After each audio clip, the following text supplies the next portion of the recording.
আপনার বাড়ি মুন্সিগঞ্জ। নাম জিজ্ঞেস করেন। আমার নাম বিচারপতি শামসুদ্দিন চৌধুরী মানিক। বিচারপতি শামসুদ্দিন মানিক। মানিককে হাইকোর্টের যে কয়েকদিন আগে একটা উপস্থাপন করছো চ্যানেল আইটি সেই মানিককে চ্যানেলকে। হ্যাঁ হ্যাঁ, সেই মানিককে। আমার নাম হলো বিচারপতি মানিক, বাড়ি মুন্সিগঞ্জ। আপনার পিতার নাম?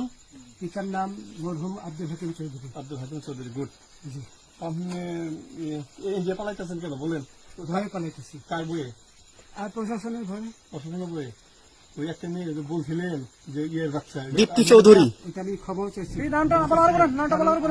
বলি আপনাদের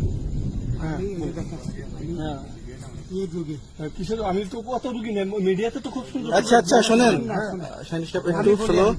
আপনার কাছে এই মুহূর্তে এরা যখন ধরছে আমাদের প্রতিনিধি, কি কি ছিল সাথে? আমার সাথে কি কি ছিল এটা বলেন। আমার সাথে ছিল ব্রিটিশ পাসপোর্ট, বাংলা পাসপোর্ট, টাকা আর কটা ই কার্ড, ডেবিট কার্ড আর ই কার্ড। কি বলে?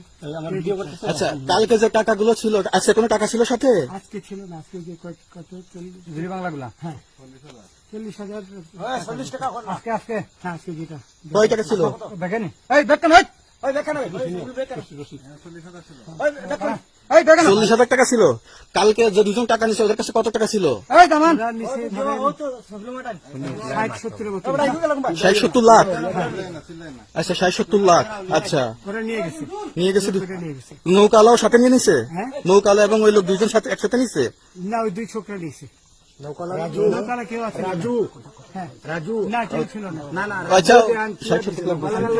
ওনাদের ফোন নাম্বার আছে আপনার কাছে? জানা দিছে? আমার ফোন নাম্বার সব নিয়ে গেছে। আপনি কত টাকা কন্ট্যাক্টে আসছেন?